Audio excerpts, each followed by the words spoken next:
Abora. Abora. I've been waiting a whole year to do that. I love it. Welcome to the filth. Horror. Hammer. And also welcome to the cup. The Currently Unnamed Podcast, where we put the real and the tea in reality. And you can always come here first to quench your thirst. I'm Logan Murphy. Say something gay. Gay. I am just drinking some kombucha today, which some people might think is terrifying. So it felt like a fitting drink to drink today for Dragula. It is citrus and Earl Grey, and it's very delicious. Well, I'm David Healy, and I don't have a spooky intro, but I do have a spooky shirt. And I'm sorry, I know, Drac, I've heard on the podcast you don't like the word spooky. Oh, well. But I'm wearing my Vander Von Odd shirt, one of my absolute favorite Dragula performers. I love Vander so much. But I am drinking water. And hi, hello, sup. I am Lana, your resident diva.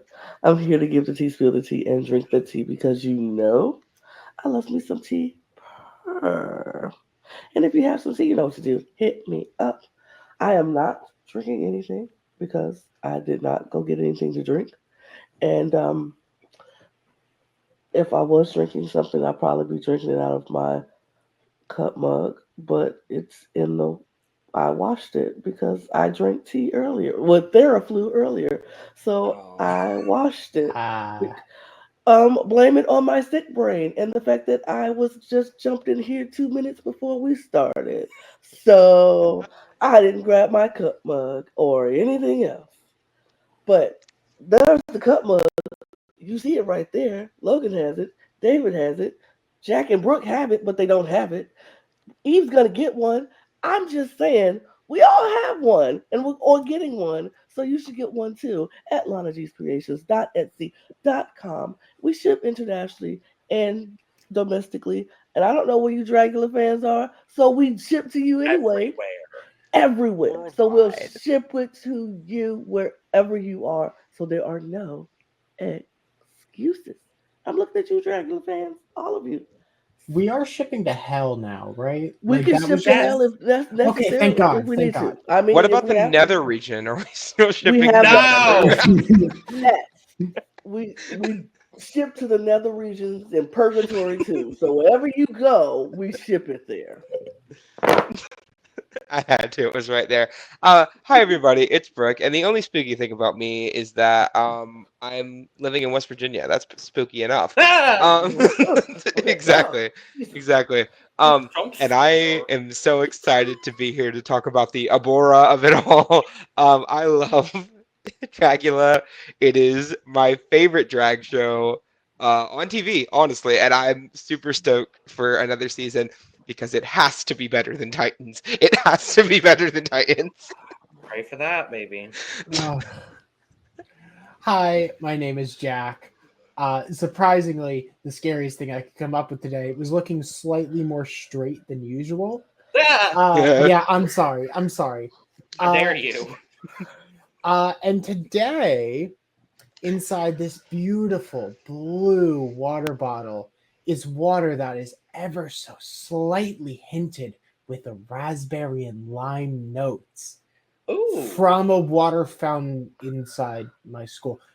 I think I'm getting chemicals that I shouldn't be inside my body. Stop it. I was going to say, I just have lemon in my water, but work, Jack. It's not actual. I don't thirsty. I'm so mad at you also for having your headline be insert scary gay thing. I couldn't think of something on the fly. You tell me you've never said that exact sentence before, Logan? No, I've said gay panic and I've said gay screaming, but Great not. shot. Gay shock. Gay gasp.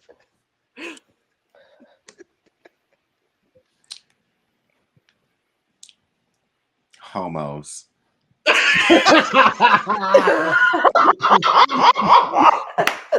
Orkies.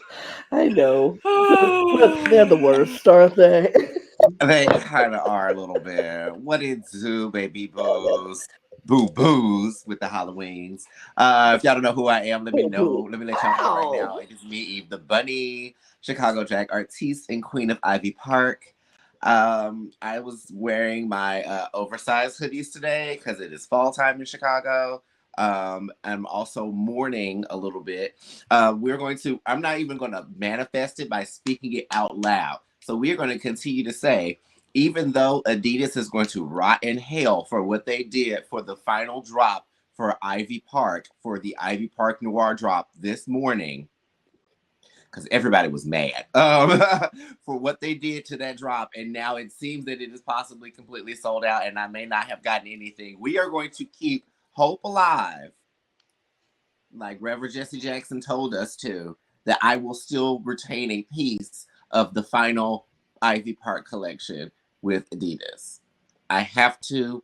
If not, things may burn in the city. That's what I was told. That's what I was told. I get it. And I'm not drinking anything right now. Which I should fix that, child. I'm dehydrated. Hold on. It's probably gonna be tea. Probably. Probably gonna be tea. Probably. But we are here. We are finally talking about the newest cast of Dragula. Season 5 is coming our way. It premieres on Halloween. How adorable. How lovely. On a Tuesday. On a Tuesday?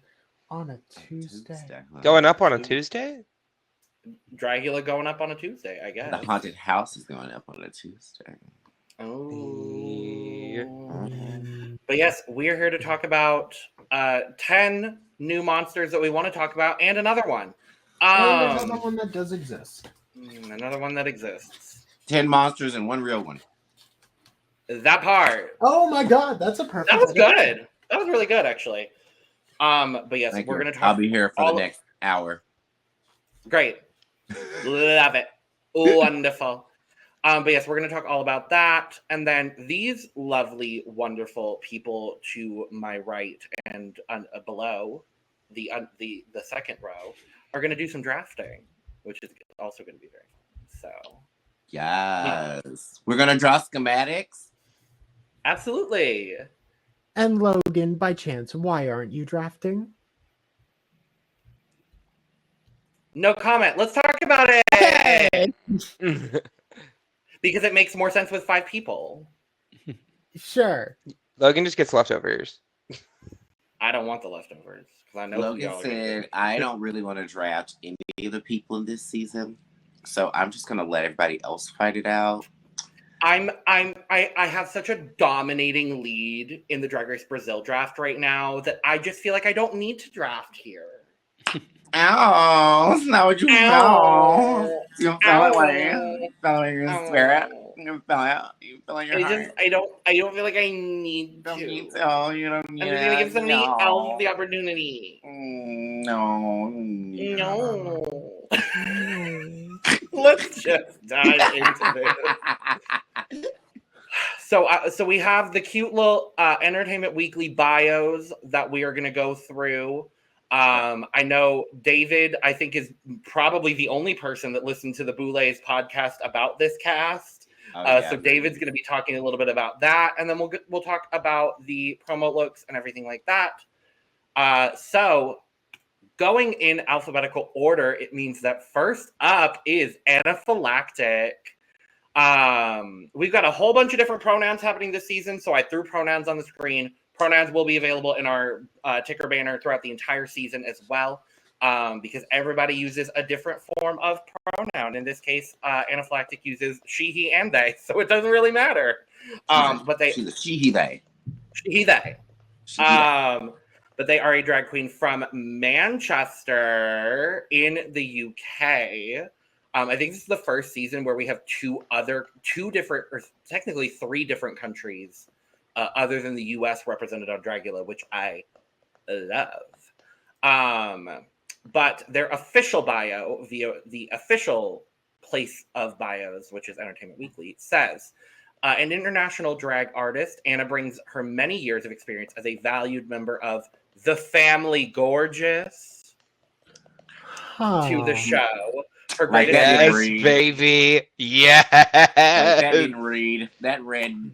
Yeah, that read. Uh-huh. Her greatest strengths are her fabulous personality, her theatrical sensibility, and her deadly looks. Anna has a fearless fervor and is ready to throw herself at any challenge the Boulet Brothers Dragula puts before her in her pursuit for the title. Now, I think I saw certain things. I believe she is the sister or sibling, depending on what, specifically how they identify. So I'll say sibling of our dearest Cheddar Gorgeous. So I'm so thrilled. So let's go, David, around to the group, ending with me. What do we got? Anaphylactic. Yeah, so when I first read the Entertainment Weekly bios, I didn't really catch what House of Gorgeous meant. But yeah, the Boulets talked a lot about her being related to Cheddar. And what they really liked was that she kind of did a symmetrical thing with Cheddar here with her promo look. She has bees in her look, and that's also what Cheddar did for her UK promo look. But they talked about how she was involved in Drag SOS, a TV show, kind of like We're Here in the UK, with Cheddar and a third person from their family. But she's always been the most ghoulish of the House of Gorgeous. So they're very excited about her. They're excited about pretty much everybody. Spoiler alert. But yeah, that's pretty much what I learned from the podcast. So for me, I'm just going to talk about their Instagram looks because I feel like that's all I can offer because I've never watched Dragula before. And I am excited to watch this season. So I don't know what to expect, but I'm just skimming through their Instagram. And my God, this one right here, she has looks beyond looks that are amazing. Her makeup skills are great. I don't know what the time limit is and what how much time they have into making these looks. But if she could pull these off, yeah. So good. Oh my God. Yeah. I'm excited already. Just one queen in and yep. Per work. I love a good pun drag name, so I'm here for that. So points off the bat. Also love our international girls on Dragula, so that's always international ghouls on Dragula. So always here for that as well. And I also love Cheddar Gorgeous. So when you put all of these things together, I am having a lot of love thrown at Anaphylactic at the moment, and I'm very excited. Also, this look is fantastic. I'm not going to go into details because I feel like Eve's probably going to do that, but yeah, love the look. I mean, I think it is obvious that Anaphylactic is going to go much more into, as well as being the filth and horror, she's going to lean into the glamour aspect. This is beautiful. You can tell all the designs are really well done. And I caught that it was anaphylactic shock. Like, that's the joke. Having it be bees with that knowledge makes a lot more sense. And it is so smart. And I am buzzing about this look. Thank you. God damn, I was hoping that landed. That wasn't even like a double entendre. That was like a triple entendre. Oh, work, bitch. All right. So, Miss Anaphylactic, what are you doing? Look at your face. I'm nervous, Logan. Eve.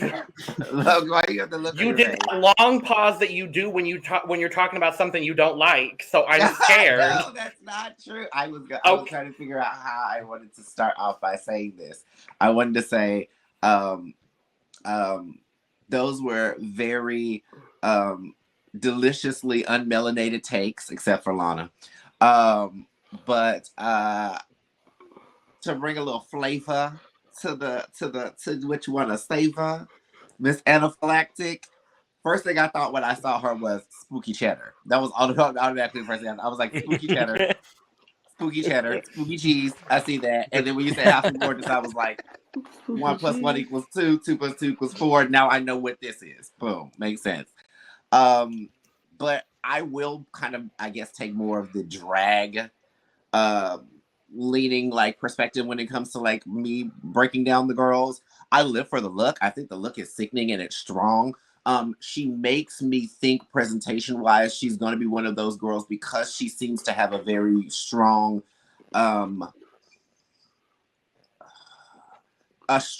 clean drag aesthetic to the point where if she wanted to be like a pageant type girl or something, she could be. I don't see her being that kind of a person, but I feel like she's going to bring that type of aesthetic to Dragula. She makes me like automatically think of like an Eva Destruction. Like someone that's going to come with a very strong package. Like their looks are going to be on point. Their makeup is going to be on point. It's very going to be like, if Anna wanted to do Drag Race, she could do Drag Race and do a really good job at that too. You know what I mean? Like, and I think she's been rumored a couple of times for both Drag Race UK and US. Well, yeah. And the other thing too, I looked it up because I thought I had remembered seeing her name before. I wasn't entirely sure. She was in the UK ambassador competition ages ago, and she did pretty well in it too. She made it past the first round. And like that's beating people like Joe Black, people like Scarlett Harlot that she just, passed. So, I mean, she has a name in this community already as well. So, me breaking it down, thinking about how the Dragula framework works, which, because its production is way different than Drag Race's, thank God. Still needs work, because we saw Titans. But, anyway. I feel like that she's going to do very well in the competition. I don't see her as automatically being, like, a first out. Unless they make it one of those things where, like, one of the first couple challenges, they're like, we want to see how scary you can be. And she's not really being scary. But I feel like that she could bring that. She doesn't seem like she's automatically a blood and guts and horror and gore type of person. You know what I mean? But I feel like that she could easily be almost too like a Melissa B. Fierce. Like, I feel like that she could give them that and achieve it very strong and be like, okay, wait a minute. You got your place here as a monster. So, like, I'm really excited to see what she does. Yeah, also, as well, I will say, too, I am a little bit remiss that our first girl from the UK on Dragula was not Miss Charity Case, but it is okay. I am still holding out hope in my little bunny heart that in some realm of the future, she will be on Dragula because she would completely murder that. That's all I think say. I think once her Drag Race contract is up, I feel it. Like, but I still think she needs to be on it with a quickness because, like, the way they should just hand her that crown. She worked there like literally she's so good. I was gonna make the Melissa B. Fierce reference as well, Eve. That's kind of the sort of like direction that I see her going. But I've actually followed Anna for a couple of years on Instagram, so I was very familiar. She was, I think, the only person on this cast that I was very familiar with going into it. And when I saw her name on the casting list, I was like, of course, it's her time. I feel it in what the Boulets are calling this new era of Dragula. I'm very excited to see what that means and what that brings, and I'm thrilled for Anna. Yeah, that's true. They did say something about that. Like, what was it? Right after Titans, they were kind of like everything up until Titans was like their Volume Act 1 kind of. So yeah, their Volume 1. Yeah. So this is supposed to start something different. So I'm interested. Yeah. Let's go scores for the promo look for Miss Phylactic. I'm gonna give her an 87. Oh, I didn't even look. I'm going to. I wasn't really paying attention to her look, but oh my god! Well, those are big. Lana was like, "Wait, how good does that look?" David said 87. Hold on. Right. Lana said, my husband gave a high score. Ooh, let me look. the details, like you got the honeycombs I'm everywhere. looking. I did because like usually I go full screen, but I was. If David scores over an 85, attention is my! like, wait a minute. Yes, that actually really is really good. Those okay. I'm gonna give it a 96. That's really good. 96. No, I'm gonna be full. I'm gonna go with a 95. Lana, I'm gonna match your 96. Like I'm even looking closer to it, some of the details, and I love it. The whole story of like this, almost like this evil queen bee kind of a. I like it. I like it. And I'm gonna match Brook's full. For sure. As you should. Thank you. Yep. Blackberri! Now I know, Eve, you're very excited to talk about Blackberri. Let me just get through the bio, and we'll get around to you. I'll give you all the time because I know you're excited. I trust and believe I am too. So, Blackberri, she's a drag queen from Houston, Texas. Blackberri is known as the bearded beauty of Texas. Her prowess as an MC and her performance abilities have earned her a lot of respect and a lot of success in the Houston scene. She brings a revolving door of talents to the competition, including comedy, acting, performance, and makeup skills. Blackberri is a jack of all trades and would be very foolish for anyone to underestimate. Yeah, so the Boulets, they talked about how they've been to Houston a few times, and they kind of shaded the Queens of Houston because they said really she's one of the only queens in Houston that left an actual impression on them. So that speaks highly of her. They also talked about how they've like over the years, they've looked at her Instagram, they've followed her, and they just talked about how much detail she has in all of her looks. Like even tiny things like her fingernails will have so much detail to them. So I'm excited for that. They also talked about how she's going to bring like nerd culture to the show. Like she's a big fan of nerdy things. And they're like, that's so Dragula adjacent that it's really going to work with their brand. So all of that has me super excited for her. I think she's great.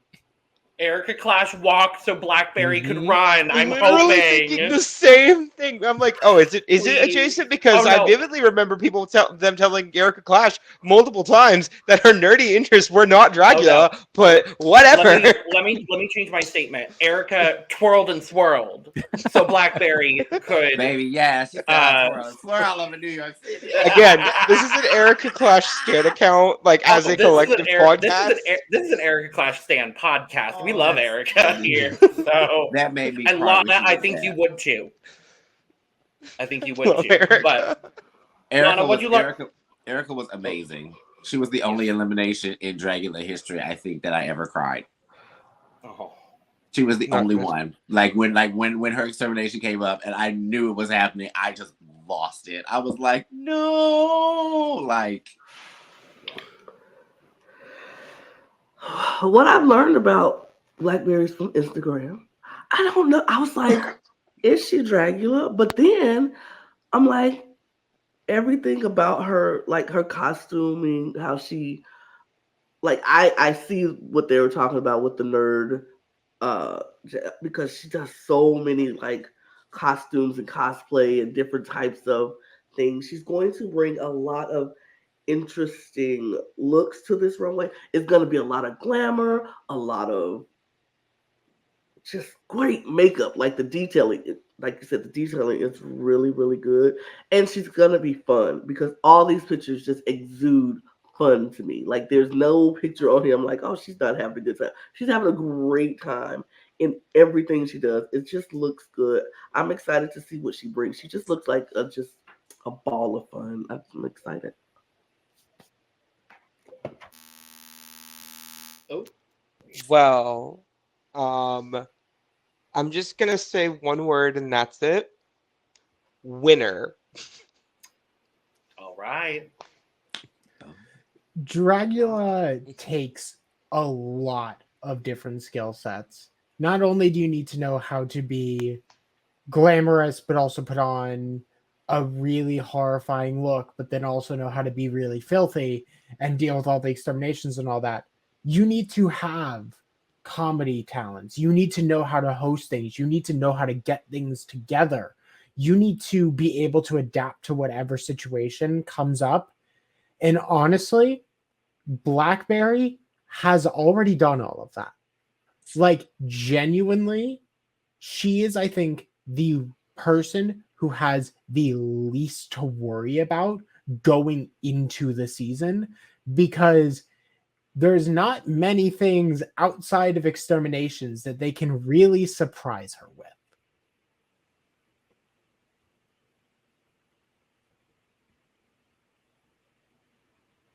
Yeah, I mean, I get to talk now. Okay, wait. I had to control my excitement for a second, and then it just kind of came back up because I got to talk. But Go for it, baby. I'm very, very, very super happy and excited. Blackberri is my sister, and I knew, like, when I saw spoilers and stuff that she was gonna be on it. I literally DM'd her right then, and I was like, "Girl, did I hear what I just thought I heard?" And I was like, "Okay, I know you can't tell me nothing because of the NDA, but good luck." Like, and then she came back, and I was like, and she liked my message, and I was like, sister. So like, her being on this, I was so happy, so happy. She is another entertainer too, drag wise. That's very much like Anna Phylactic, where her drag style is very clean. Her concepts are very to the point. Her makeup is on point. Her outfits and her looks always fit her to a T. She doesn't have to worry about fit issues or anything like that. Like, she's someone that when it comes to the scope of the competition, she's going to have longevity and staying power because of the fact of how professional she is. Like, point blank. Like, when it comes to her presenting herself on the runway and her actually like giving presentation during the challenges and stuff like that, she knows how to do all that stuff like the back of her hand. So like, what's going to happen is all the people that aren't that strong at certain things or a little bit shakier on the runway or this, that, and the other, they're going to start falling off. And she's going to end up being one of those Melissa B. Fierce type girls towards the end, where people are going to be like, oh, we didn't anticipate you being spooky or being scary. But like, Jack, like what you said, it's more than just being spooky and scary is what they're looking for. Is a full package when it comes to what they want out of their Dragula winner. And I can easily see Blackberri doing that. Also, as well, very funny trivia. I don't know if anybody knows the reference to what her outfit is supposed to be referencing. So she's supposed to be referencing, she posted on Twitter, and she said that this was a reference to the devil. Shocker. Wait, it gets better. Okay. The devil from Cow and Chicken. Oh my God! I was like, okay, You're yeah. kidding. She literally posted a picture of the devil bouncing on his butt. It was like, this was the inspiration for the look. I was like, I love you so much. So stand Oh my card. God. Stand card. I'm holding That's some it of in the my nerd hand. culture stuff that like the Boulets were talking about. She's very niche like that. Like, she loves just looked up anime. She was on live talking about Degrassi for like a couple of hours, like I think like a day or two ago. Like, yeah, very much. So like, I'm gonna be very happy to see what she does, her concepts and her idea of like what she does for her runways and stuff like that. I think it's gonna always be fresh. It's never gonna be like boring, like, oh, she's just doing drag. She's gonna give them what they're looking for. I just looked up a picture and I see it and I love it. I was like, you're an idiot and I love you so much. Ursula Major fell in a toilet so Blackberri could run. Her was flailed alive is what it looks like. Looks The like Teletubby toilet bowl? No! Teletubby toilet bowl. Teletubby toilet bowl. Anyway, scores for the promo look of Blackberri. Yeah, I really like this. I'm going to give it an 85. I really like this too. It fits perfectly on her. I'm going to give it a full cup. It just looks really good on her. Cindy, the TV is leaking. Okay. I am also going to give it a full. As the talented actress and star of Insecure, Issa Rae once said, I'm rooting for everyone black. So, full cup. Burn. Burr, burr, burr, burr. Mm-hmm. Duh.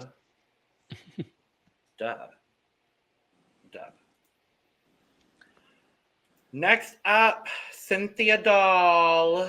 She's from Kansas City, Missouri, of which we know someone else here in this podcast is from Missouri, not Kansas City, but two of us. Well, one of you right now, two of you originally, but Cynthia terrorizes Kansas City with her high energy performances, her personality, and her horror-inspired fashion sense. She wouldn't be caught dead in anything but custom couture every time she takes the stage. Never drama, but always dramatic. Cynthia never starts trouble, but if someone has a problem with her, she promises to end it. Couture? Couture. Before I get into what the Boulets said about her, I will say that I went to the Titans tour probably back in, I think, May, and Cynthia was actually right behind me in line. This was before they went off to film the new season.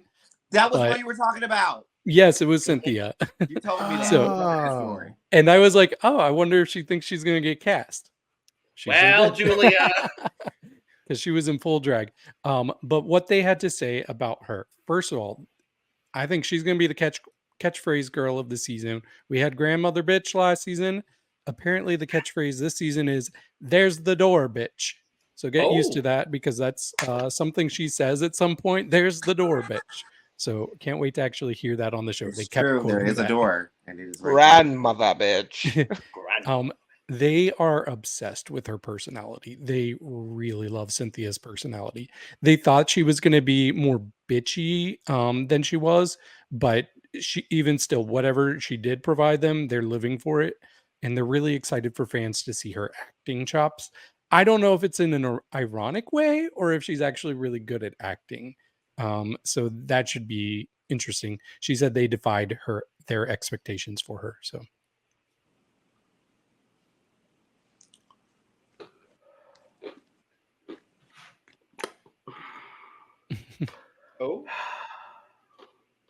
Cynthia Doll is going to be trouble. I'm going to say that. She's going to be trouble for some of these folks. I don't know who, but for some of these folks, she's going to be trouble. Strictly off of her Instagram look, she is going to be trouble for some of these folks.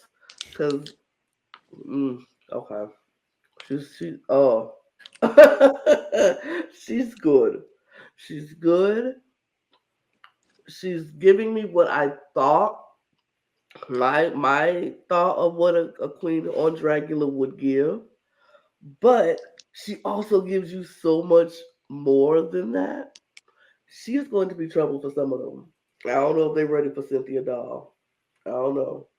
If her attitude matches her looks, they are not ready. That's all. I'm excited. I'm genuinely curious to see how she does. Low-key giving Morgan McMichaels a little bit, and I don't mean from like the outfit, but from like the bio is giving me Morgan McMichaels. Like the personality seems like that. Look-wise, no, obviously not Morgan, but like, from like how she like said in the thing, I'm excited to see her. I love a good drama queen. I'm always here for some drama, so we'll see how this turns out. I'm curious to see how she does. I thought I was so smart picking out the fact that, oh wow, she looks a lot like Angelica's doll from Rugrats, until I just realized that's her fucking name. Yeah. Like, it's just Cynthia. And did you notice the hair? Oh yes, the hair is what tipped me off. It is getting a wig like that. Jesus fucking Christ. That's a hair hat wig. It like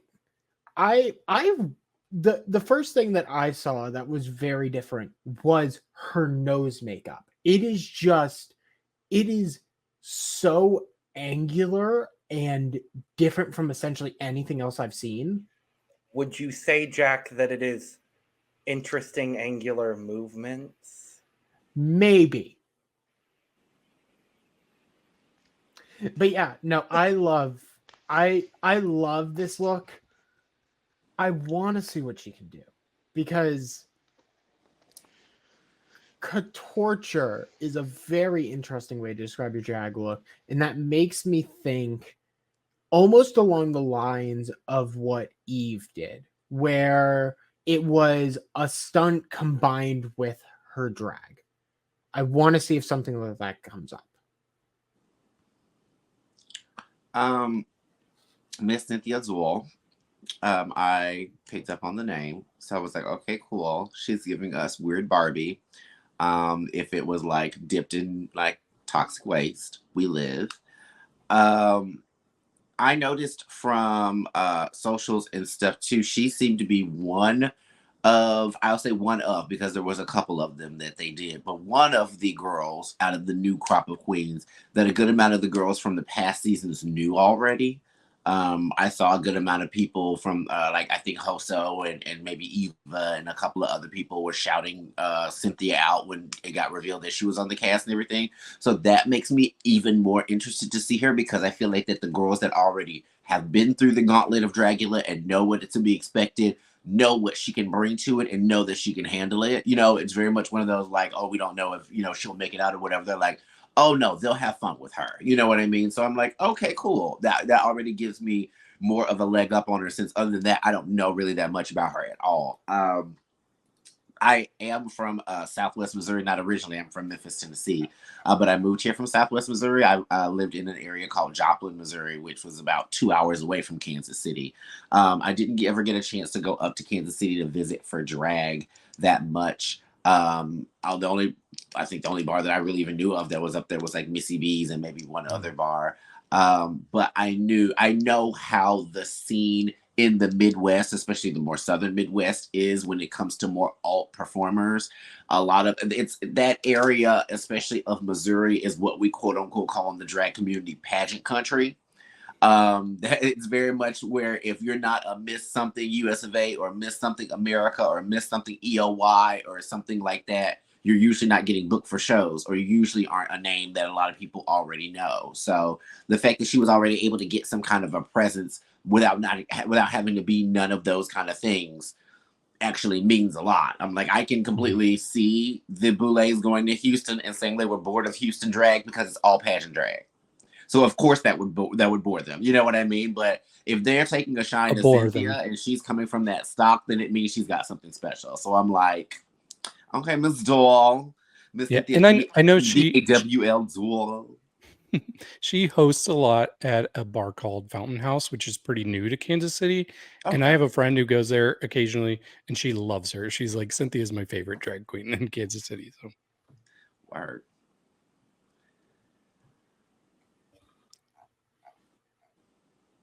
Elma, check your battery.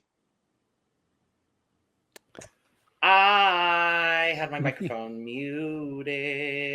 And good job. What I was saying was anyone who's a fan of Rugrats gets brownie points from me. So, period. Scores for Cynthia Doll. I'm going to give this a 73. I think she has room to grow. Yeah, I will give this an 80. Also an 80? I'm going to give it a 75. It feels like there's a lot more that she could be showing us.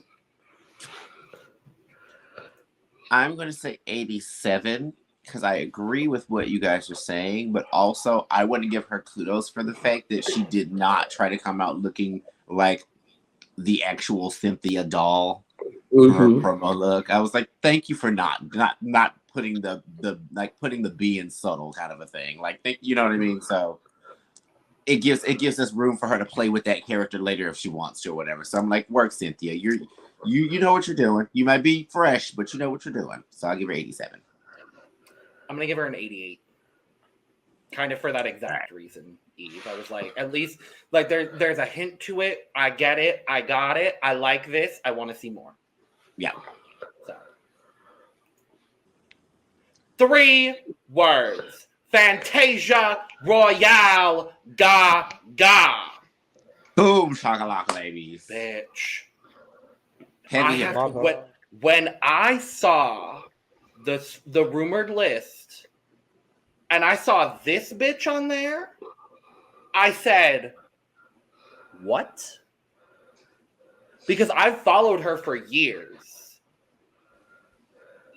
I never in my wildest dreams by Taylor Swift would have thought that Fantasia would go on Dragula. And I'm so here for it. I will say I know background tea that helps me connect the dots. Because I also was in the same position as you when I first saw her get put out on the cast. I was like, Fantasia's on this? And I was like, but how? And I was like, oh, well, that makes sense. So I'll wait till my turn though. Sure. She's from Miami. Fantasia's ready to take on the competition with her dangerous curves, her beautiful face, and her 20-plus years of experience as an entertainer. As an iconic fixture in the Miami scene, Fantasia hopes to bury the other competitors with her professionalism, poise, and personality. The body has arrived, honey. And the tits are as real as they can be. Mm-hmm. Yeah, exactly. She's the first of 3 trans women on this cast, which is pretty cool. Yeah, but they were so excited to have her on the cast. They've talked about how she's such a legend, and they didn't even think that she would want to do something like this. So they're super impressed. They compared her to like Amanda Lepore. Yeah. But they also said she knows how to put on a really good show. And they were really happy with the fan reception when the cast got announced. They also mentioned that they've brought her up in previous seasons before, but it just didn't make the edit of the show. Like, I think last year they had the wrestling challenge, and Coco with the big Coco's boobs. Yeah, they were comparing her to Fantasia Royale in that challenge. So they're just really excited that they were able to get Fantasia to do their show. So I'm excited if they are. And I will say, this was the look that immediately grabbed my attention when I saw the cast photo. So good. Me too, because when I looked, I was like, Beetlejuice. Love it. I'm here for it. Beetlejuice, Beetlejuice, Beetlejuice. Say it 3 times and they appear, and here she is. All I could say is boobs. That's the first thing I saw. First thing I was like, whoa, boobs. Here for it. And like Eve says, I root for everybody black. And so I was gonna root for this one right here. And her Instagram is it's nothing like like it's just her being her. It's her being beautiful, her showing off her assets with her friends. It's like anybody's typical Instagram. It has her. She's gorgeous. She's gorgeous. She's gorgeous. What else is there to say? I don't know what she's gonna bring to the show. I'm excited to watch it though. That's all I'm saying. So I'll be 1000% honest. I don't really follow queens that have not been on Drag Race, not for any like negative reason, just I don't have time to go look into every drag queen that exists in the world. However, I should have looked into her. I do remember them talking about her briefly during that wrestling challenge last year. I do remember hearing her name, but I hear a lot of queens' names that I've never been on Drag Race. So I at least recognized her name when she was on the cast. I'm like, wait, though, huh? I don't remember her like being a traditionally spooky queen. But hey, if Jade Jolie can be on Dragula, who knows? So open season. And I'm really excited to get to know her better as a competitor, as an artist, and I'm always down for some quality trans representation on my screen. So she's an early favorite of mine as well. I don't think I have much more to say other than mother. Like, yeah. Like, just the figure. Like, that's just the first thing that sticks out, and it is perfect. It's exaggerated, but in the best way possible. And I mean, I'm not super connected with any drag scene simply because I have a lot going on and I don't have a lot of money to spend like that. But simply put, I want to see what she can do, because this sort of poise and power that she's exuding from this photo,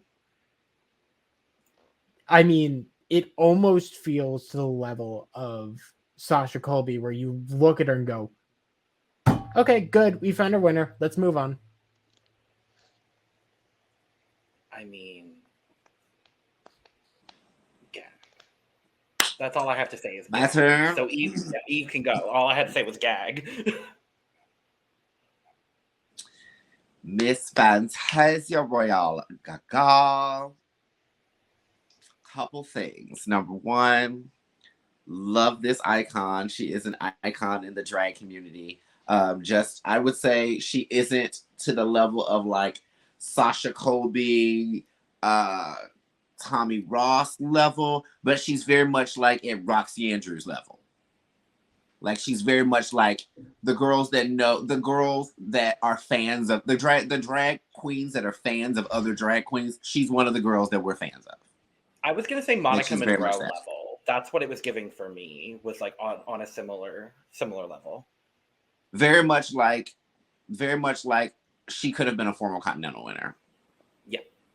Like very much along that level. I actually did a show with Fantasia last year. It was a big festival that they started here. They do during the summer called Chicago as a Drag Festival. It's this huge festival of like, it's like our quote unquote mini Coachella, but it's like a big festival of like 50 to 60 drag entertainers in Chicago, and it's over like 2 days. And so they'll usually end up having some girls from out of town and stuff in it. Fantasia was in it. Giselle Barbie Royale was in it too. I ended up not being on the day that she was in it, so I ended up getting to meet her. But I did personally get to meet, which goes back to the trivia I was talking about earlier, Fantasia's manager. His name is Luther. Really, really sweet guy. He lives in LA now, but he is the manager for, I would say, a good amount. I would say probably close to like a fourth to half of the girls from Dragula. He manages all of them. He does an Omni management group. And so it was very like weird, but made sense when Fantasia got cast. Because when Fantasia got cast, I said, now, how did you get on here? And then I realized who her manager was. I was like, well, that makes sense. Yeah. I was like, that makes sense. I was like, that I understand. Because I will say this, Fantasia's style of drag does not ever really fit into horror or creepy. You know what I mean? Like she, hers will be very much more glamour leaning. She would end up probably being more of a girl that's like, that would come in almost more like a Sigourney. Someone that they wouldn't automatically expect to be doing prosthetics and Victoria Elizabeth Black style makeup or anything like that, where she's going to give sexy creepy. You know what I mean? I wonder how long she's going to last on this season, though, because I feel that she is a strong entertainer and a strong drag queen. I just hope that she's going to be able to deliver everything that they're looking for. Just because I do feel like this is something that possibly could be like well out of her range. But she was recently in, I don't know if she won it or not, but she was recently on the reality TV show Hot House, I think is what it was called. It was on one of those, like, no, I can't remember the name of those TV channels, but it was one of those channels that's like not a network channel that we all know. It was on Now TV. That's what it is. Yeah. But it's like it was like the Cock Destroyers. I hope we don't get dinged for saying that word. It's like it was like their reality show, pretty much. It was like she was in their version of their reality show. She won. So she did win. So it's one of those where I'm like, I don't think they can underestimate her, but I'm very interested to see what she specifically is going to bring to the competition. And I hope that it doesn't end up becoming a one-note thing. Also, I did think it was so hilarious. There were a couple people on Twitter when the cast thing dropped, and people didn't know about Fantasia. So they randomly just screenshotted her out of the group of everybody and said, I'm so tired of these drag queens wearing these super ginormous breastplates. And everybody's in the comments underneath like, oh, wait, honey, that's not, no. That's not a No, breastplate. those are attached to her body. He was like, those are hers. Like, Those are as real as they can be. that was Real hilariously skin. funny. That's But- right there. Scores for Fantasia Royale Gaga. This is my favorite of the group based on looks. I'm giving it a 97. Oh! So, David David like Healy. Fantasia. Beetlejuice, my cup is overflowing. Broken cup. I'm kidding. No, full for sure. I was about to cancel you so much. Yeah, I know you were. No fucking idea. Weird. We've never heard from Brook again. Oh no. I'm just dead. I just died. I'm gonna come back in a Your resurrection arms special, tonight. lose, get second place in the resurrection special, then come back for season 4 and then win. There you go. Anyway. No, you Cindy. did. You got to No, stay I'm away. I'm the one from Arizona. You can't do that. Anyway, Jack. Cindy, we have a flooding problem. The TV's goddamn gushing. Hey, let's go. Fantasia, I'm giving her a 89. Okay. I like what I see. I want to see what else she got. I'm giving her a 98. For a similar reason. I want to see what else she can bring. I'm intrigued. She's the one I'm intrigued by most. You go see it regardless if you give her a full cup or a 93. I still think this look is good. I just wish there was a little bit something more. We'll say that. That's I'm gonna say Right. that's what you should say. Don't say I'm looking Right. for give you to show me more. Well, no, those were She'll show you- those were two separate statements, just next to each other. It just sounded very run-on. I sentence, get it. Now that I'm Lana, know I'm you hate high. me You so can't do much. this to me right now, Lana. No. Okay. Next Oh. up, Jarvis Hammer Jarvis Hammer. from That's Atlanta, another- Georgia. That's another entertainer that it seemed like a lot of the people from the cast knew. And I will say, my brothers up here, Tenderoni and Luke, were over the moon for Jarvis being on. Like, Work. very much, they are very, very happy for the King representation. So I was like, okay, work. And we've got several, which I'm very thrilled about talking about. So, Jarvis Hammer not only brings a stunning, ghostly visual aesthetic to all of his drag looks, but also delivers fabulous performances showcasing his signature comedic styling. With a background in stand-up comedy, they bring a fresh and funny element to the competition. Jarvis is death-defyingly dashing, extremely dramatic, and very dead. Yeah. So based on the actual like Meet the Monsters video they showed, Jarvis was the standout for me with the performance style. But as far as the boulets go, with what they said about Jarvis, they said that Jarvis has such a fully formed character and is always in character. And I don't know if they mean just when in drag or even when not in drag, but they compared him to like Disasterina and Abora as far as like character goes. But then they talked quite a bit about how people have been kind of asking for more kings, and they're like, we want to have kings, but we want to make sure that they're at the level they need to be. And they're like, Jarvis is absolutely at that level. They're very excited about him. What else did they say? Oh, they said he has a very structured way of painting, and I can tell even in this, it looks very structured. So I'm super excited for Jarvis.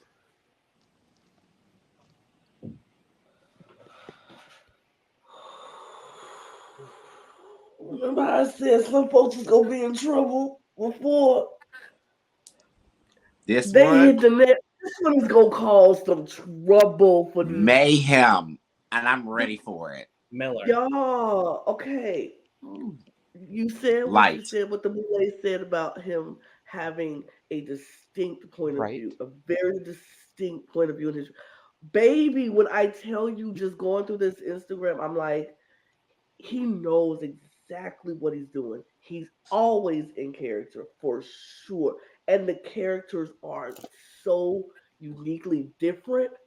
Each one of them, every time he puts on a face, is different, but it's so dang good. It's gonna be trouble for some of them. They ain't gonna be able to compete where they can't compare, and he is not going to let them compare or compete with what. Brooke said somebody was a winner. I'm gonna say it. Jarvis gives me winner energy. Oh wow! Period. All I might say right. Winergy. Winnergy. Period. Winner That's pretty or good. winner or Or robbed? runner, winner or robbed for Winner or sure. robbed? For sure. So to borrow a quote from one Miss Tamar Braxton, um, why is he green? Because he's a ghost. I'm sorry, David didn't do it, so I knew I had to. So beside the point. No, I don't care. I love the green. Green's a great color for this outfit. Love Kings, Drag Race, take notes. This is how you just cast them. You don't make it a big deal. You just cast them, and then eventually we'll be used to it. Yeah, good. Yeah. So take notes. Dragula's been casting kings literally since the beginning. So awesome, great stuff. I'm excited. That's all. The first thing that I got when I just saw Jarvis was, okay, Haunted Mansion. Like, it immediately brought me to Disney, comedic, wanting to just be fully camp, fully himself. This, I don't even know how to start with this look. The first thing that draws my eyes is the lapel right around the top of the suit. That kind of a wispiness built into the suit is incredible. The hair is perfect. I mean, I scrolled through his socials for a bit and they are amazing. This is all I can say is this is an amazing, amazing look. And if this kind of character is just how he is all of the time, yes.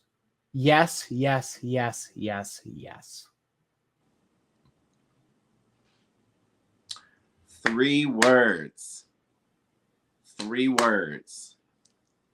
Dead. Jim. Carrie.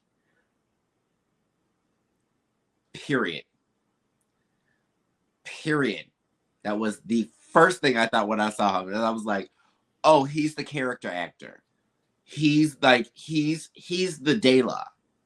He's the one where they're going to need him to turn it off at some point because he's going to always be in it. And I'm like, I kind of love that. I kind of love the fact that you 360% live in your world. And it's like I'm going to bring you into my world, not I need to adjust to the world that you're in kind of a situation. I want to figure out more about Jarvis's world. Like, his whole aesthetic gives me just very, very charisma, oozing charisma. But like, almost like he makes me think of like the cartoon Freakazoid, like just that very smart alecky. He always got a wisecracking joke. You know what I mean? Like, he always pops up randomly when you don't want him to. Like, he's going to be the comic relief. I feel like he gives me like I'm going to be the funny one, you know, and like saying that he's a stand-up comedian on top of it. I'm like, oh, this is perfect. This totally fits his archetype is so clearly defined. He looks like he was like someone that was like a stand-up comedian that died and like now he's just a ghostly stand-up comedian that's just telling bad jokes for the rest of his life or something, of his afterlife or something like that. Like, I'm really, really going to be interested in him. And I feel the same way. I get winner energy from him. And part of me makes me excited for that, because if he does make it to the finals, I would love to see what his final package looks like. And that's just off of this one photo. I'm like, I want to see more looks from you. I want to see more of your perspective in your eye, because I feel like it's something that we haven't had a lot of on Dragula. We've had so many people trying to be the scariest and whatever. And I feel like, honestly, don't care if you're the scariest or not. You know what I mean? Like, I don't know. There's something about you I feel like can already just fill up a room. And I feel like the girls are not going to like them. I think the girls are not going to like Jarvis at all. Jarvis is probably going to start winning stuff back to back, and they are going to hate his ass. I can tell. And I live for it. Sitcom monster? Yes! It's Absolutely.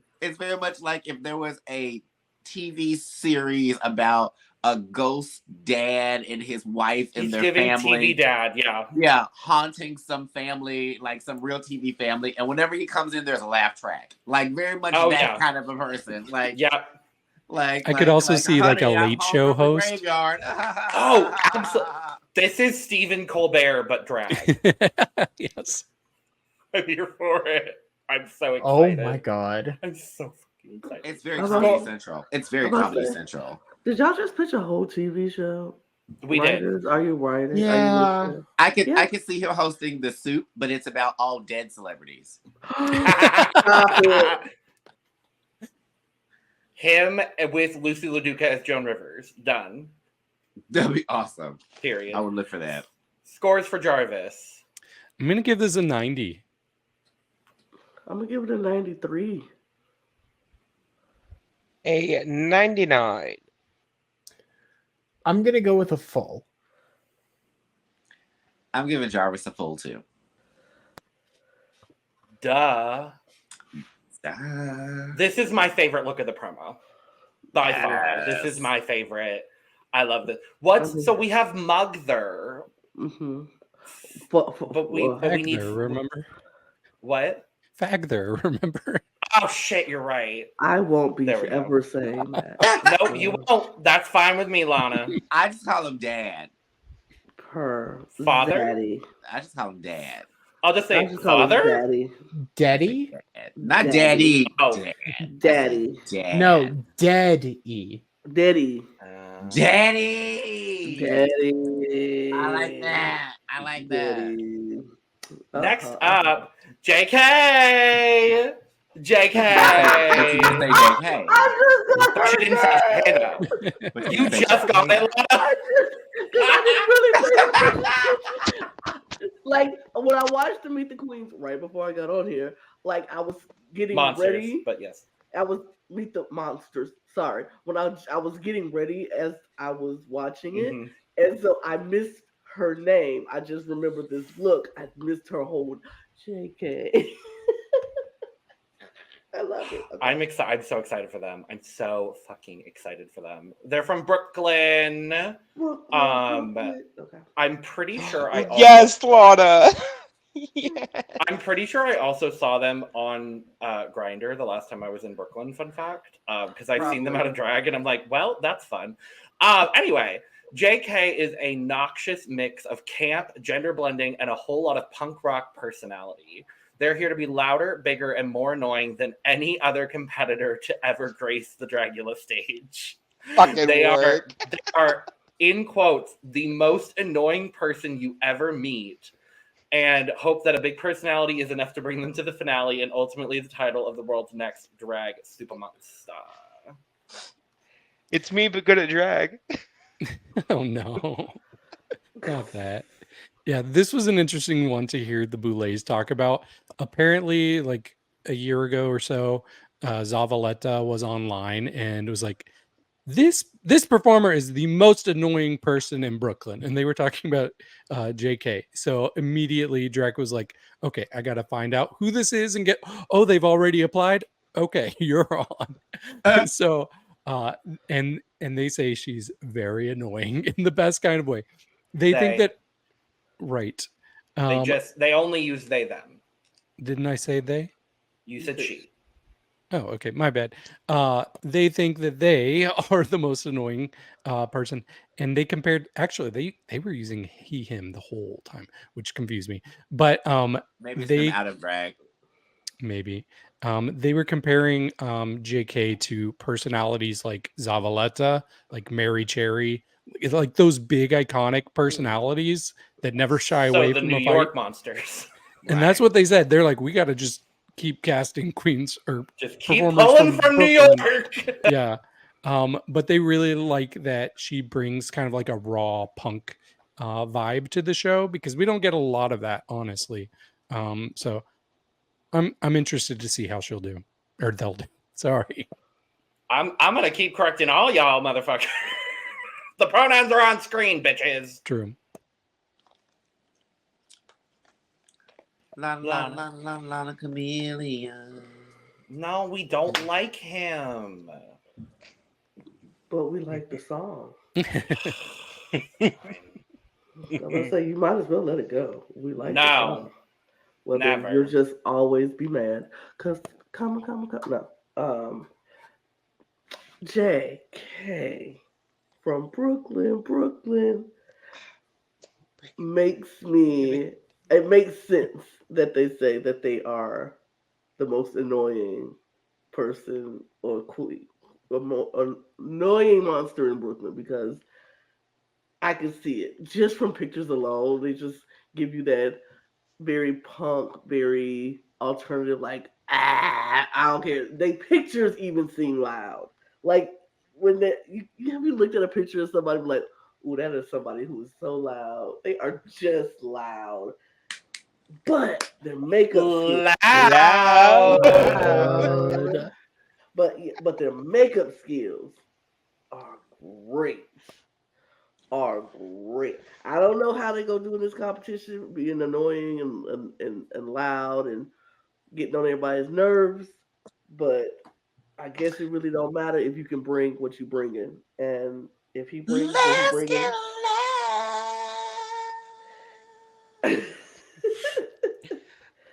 Okay. So wait, I wasn't finished. Sorry, Lana. It's okay. But Instagram, great. Go if they can bring the skills to the show. It's going to be very interesting and very good to watch. Now, that's it. Okay, so I got 3 things from this promo look. All of them are compliments, I promise. Okay. The first one, that purple and yellow color palette, is very much amped Toxtricity from Pokemon. Secondly, I'm pretty sure that is part of their inspiration. Like, I think I saw that on Twitter.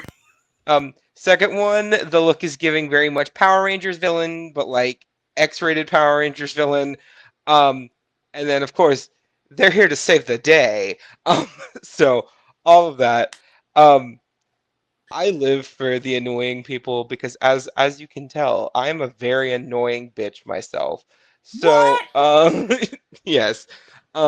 So and also New York has a very turbulent history on Dragula, so that's gonna be fun to watch. So we'll see how this turns out for JK. Look, if someone says they're gonna bring annoyingness to a cast, I'm there for them. The thing is, with a cast, you want them to be able to fight, but in an enjoyable way. And someone who prides themselves on being annoying, they're gonna be the issue, but like they're also gonna have fun with it. I wanna see what they bring, because just based off the makeup, they're gonna fuck people up.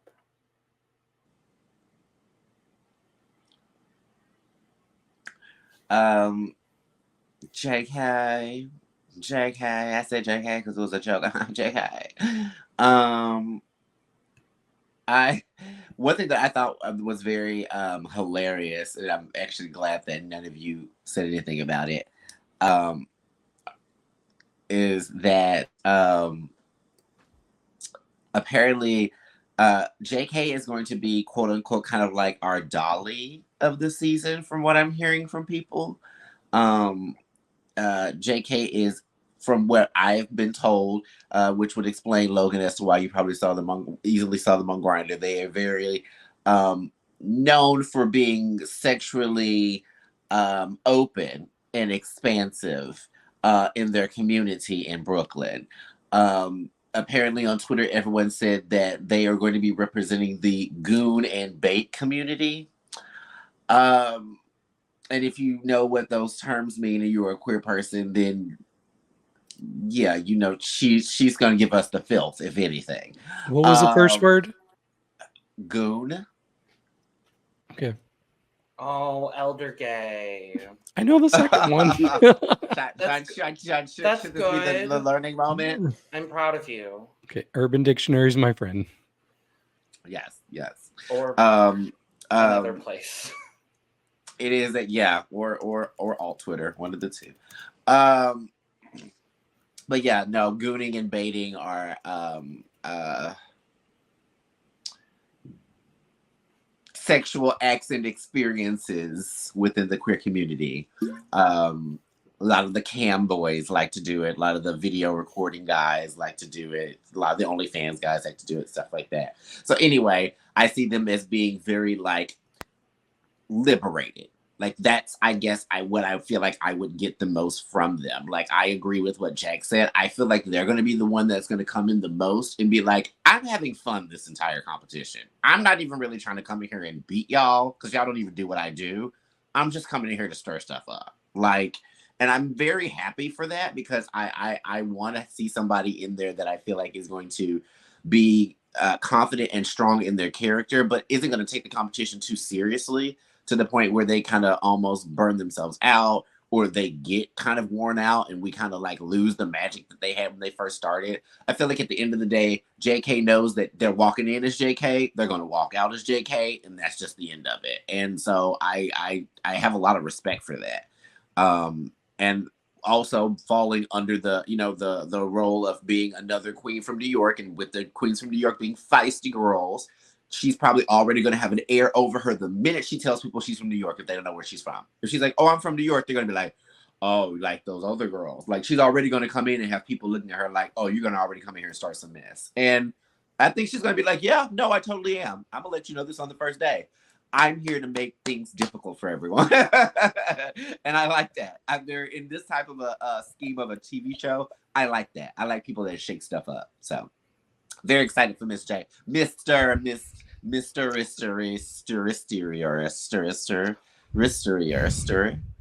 JK. Mix. I was gonna correct you every damn time, but I figured by the time you were done with your speech, I was just gonna say Mixter. I converted it into the non-binary equivalent. Oh no, baby! You said she about 40 damn times during your monologue, my love. Oh, that's, I mean, like Dang! Like bundle of cigarettes. No, like bundle of stick cheese. No, sorry. Next. Not next on MTV. Absolutely. They wouldn't put me on that show. Anyway, I love JK. That's all. Scores. I'm gonna give it a 69. Nice. Nice and fitting. Look at that tongue. I learned what gooning means. Well, that's what I was gonna give it, a 69. Nice. Make that a thruple of a 69. Nice. Jack, anything but a 69, please. God damn it, Jack. Just do it, Jack. 69.6999. I hate you. Nice. Good. Eve. I'm giving it an 80. Thank you, Eve. Also Giving it a score it deserves. Twice as many times as I called her she. Dang.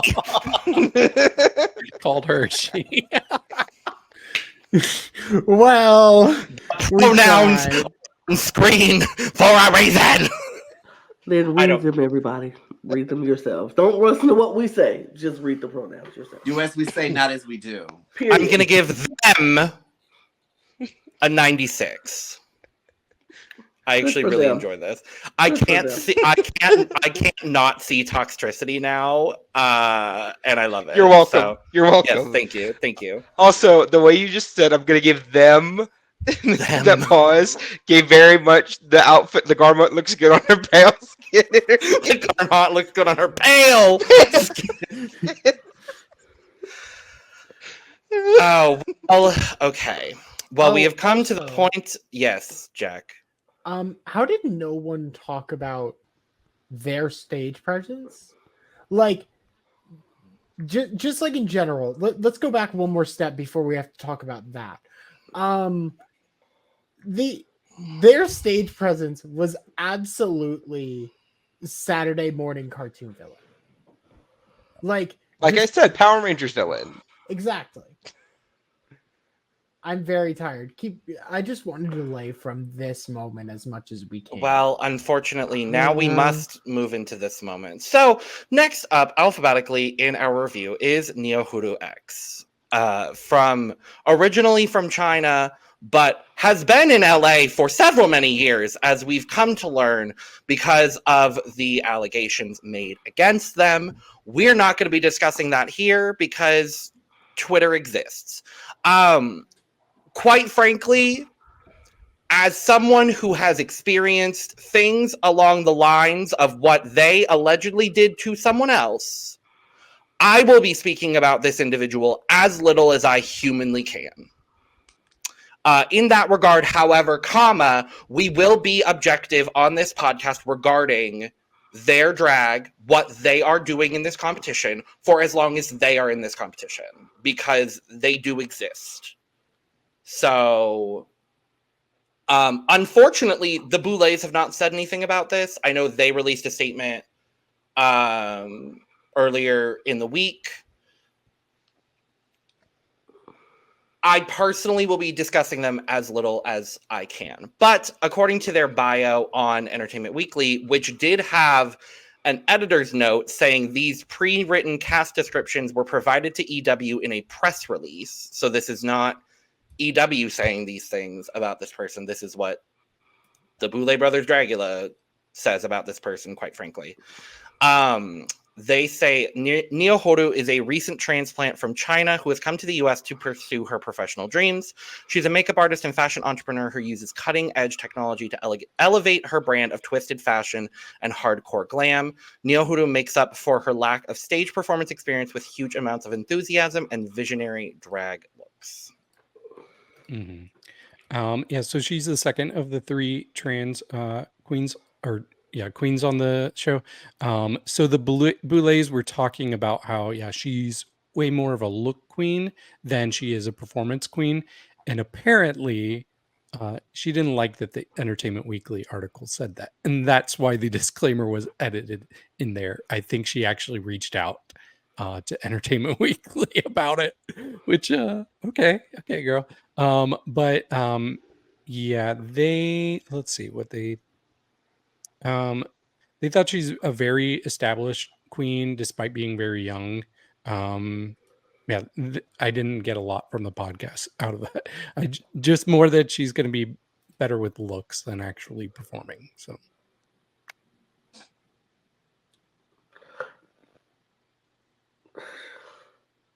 I mean, okay. So I don't know anything about this person. I don't know anything about their allegations. Don't know anything about it. Don't really care at this point, honestly, because it's not my business. All I'm gonna go is on by what I've seen on her Instagram and what we will see on the show. So I'm trying to keep all outside stuff away from me because I don't want to know. I'm gonna focus on the character. And if she comes to this competition with the looks that she's showing on this Instagram, we ain't gonna get rid of her for a minute. unless her performances are absolutely just downright dreadful, and she just is the worst performer in the whole bunch. But look-wise, she is killing the game. Her Instagram is disgusting with how good it is. It's sickening. It's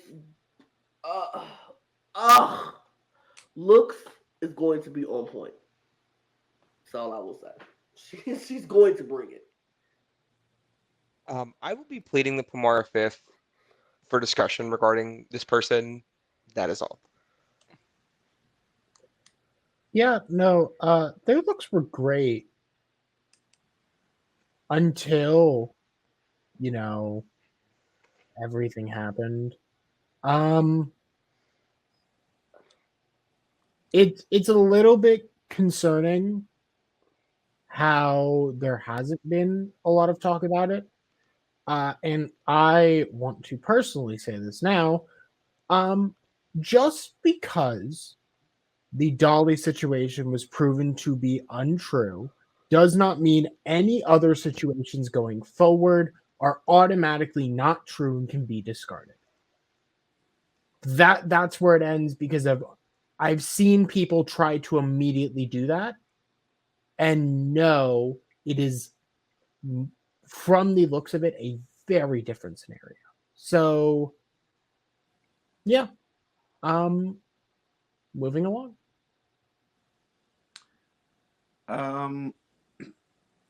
I don't personally know this drag artist that well.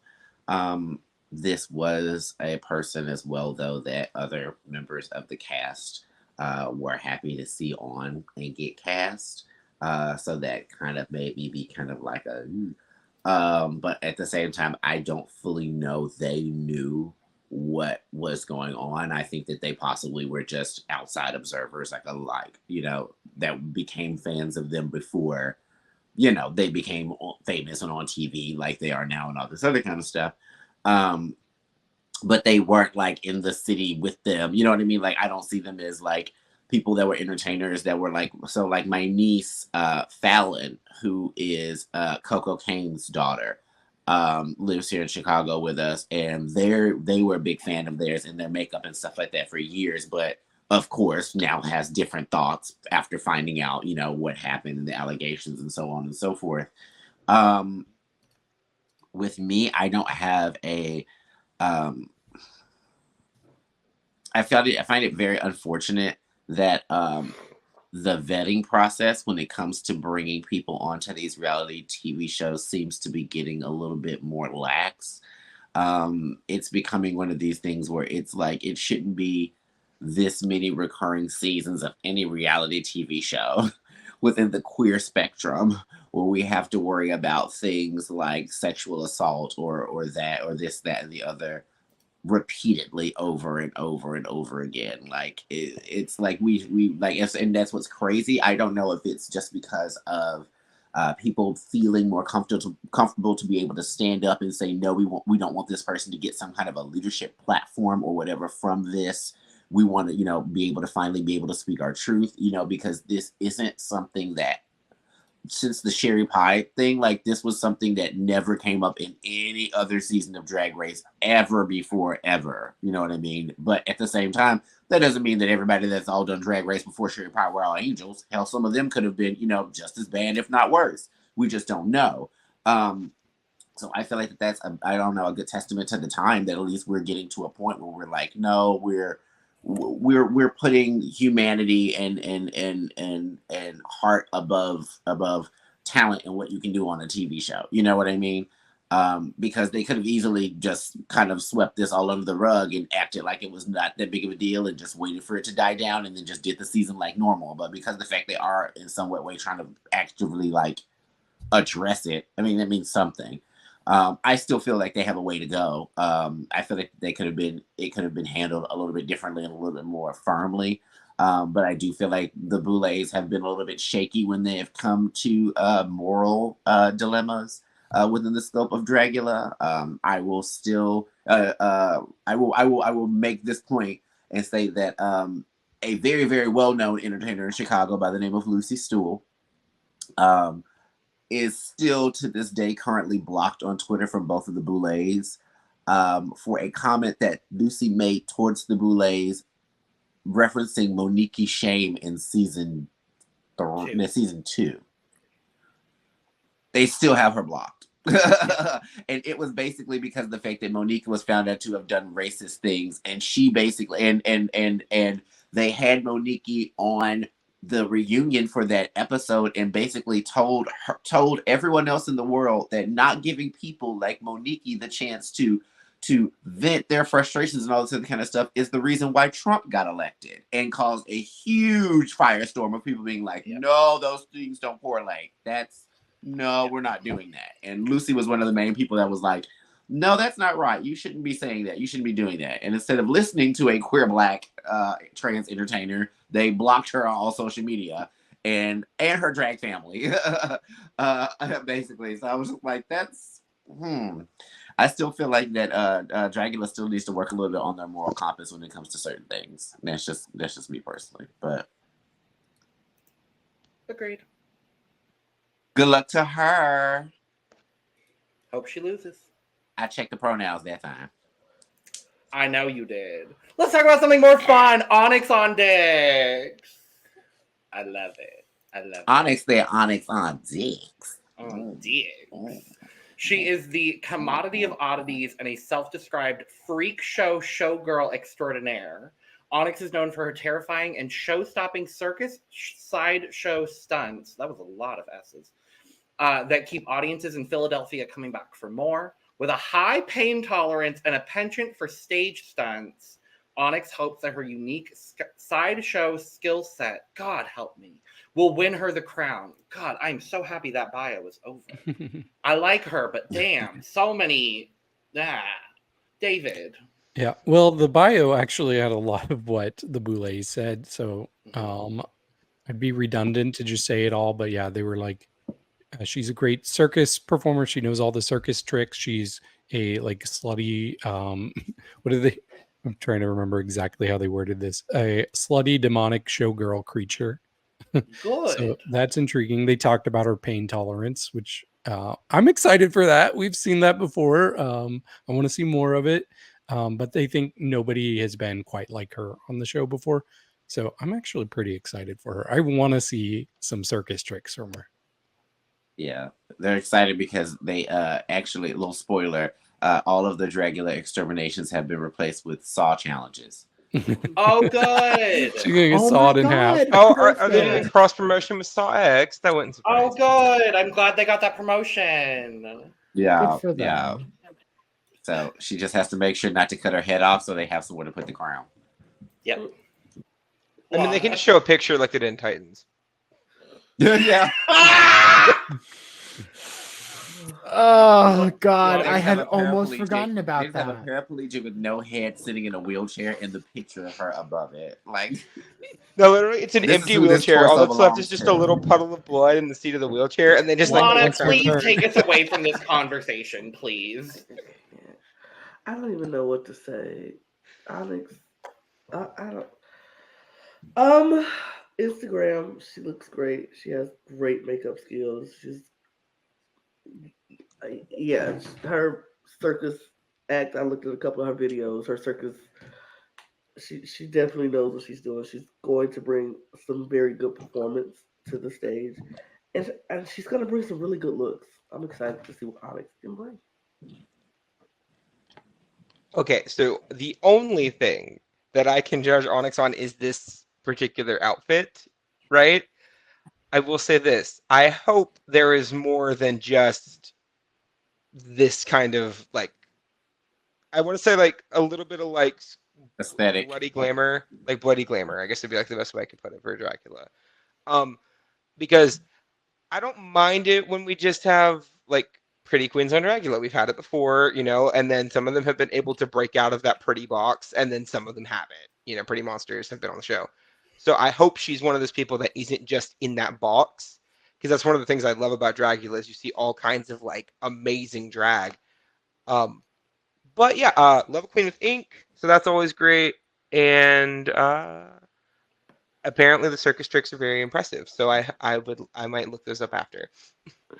She is definitely not going to just be a pretty queen. I can tell you that. Good, great. Happy to hear it. I love a good circus act. I mean, if she's going to be doing all of these stunts and tricks, whatever the fuck she's going to do, I think she'll be fine for exterminations. I don't think any extermination will be an issue for her, and she's going to go the same way. I want to say that Louisiana Purchase did, where she just kind of like looked at it and went, yeah, I don't give a shit. Let's do it. My angel. I love Louisiana. It does kind of make me wary. I love this headpiece, and everything about this is beautiful. I want to see what more, because that was the first thing that came to mind. Is like, this is a very familiar silhouette. I want to see what else she has. Yep. Jack, you took the words right out of my mouth. I literally was like, she's giving me bloody Louisiana Purchase. And I was like, that's not a bad thing. It's just, and I'll be honest, I love Louisiana. I thought Louisiana was great on her season. I do felt that there was a point in Louisiana's drag where I felt like it kind of plateaued. Where it did seem like it just became very burlesque, very beaded corset, and you know what I mean, and legs out kind of a thing all the time. And so I hope that isn't something that ends up happening with Onyx. I mean, they're two completely different people. So, I mean, it's not like she's just going to go there and be like, I'm just going to wear corsets, you know? But it's one of those where if burlesque or circus play in something is like part of her shtick, I hope that she's able to take it and elevate it. And it's not just like, this is bare bones what you think of when you think of these concepts, and I just added blood to it, you know what I mean, or something like that. But I will say my favorite part of her entire look is her hair. Her hair is nasty to me. That is a high pony. That's a high pony. That's a Ariana Grande's evil side when she jumps into another relationship and steals their man. That's when that's the hair she's wearing. Break up with your boyfriend or break up with your girlfriend because I'm bored. Very much that. Like after she got rid of Pete and then got with that Instagram dude, and then got rid of Instagram dude and got with SpongeBob. She had that hair on. She was ready. I love Ethan Slater. Anyway, she's lovely. Scores. I think I like this more than most of you. I'm giving it a 75. I like this. I really did. I thought she looked good. I give it an 85, actually. To be clear, I don't dislike this. I just want there to be more than just this. You know what I mean? Like, this is great. I just want more than that on the actual show. Because, again, promo look does not matter. So, at least to me. So I'm going to give her an 85. Yeah. I'm gonna go with a 75 for now. I want to see what more she can bring, and this is a beautifully executed concept of things we've seen a lot before. Let's see what else. Just want to preface, and I just want to make this clear. She looks like shit. No, I'm kidding. I give her an 88. I hate this look. No, I'm kidding. I'm gonna give her an 80.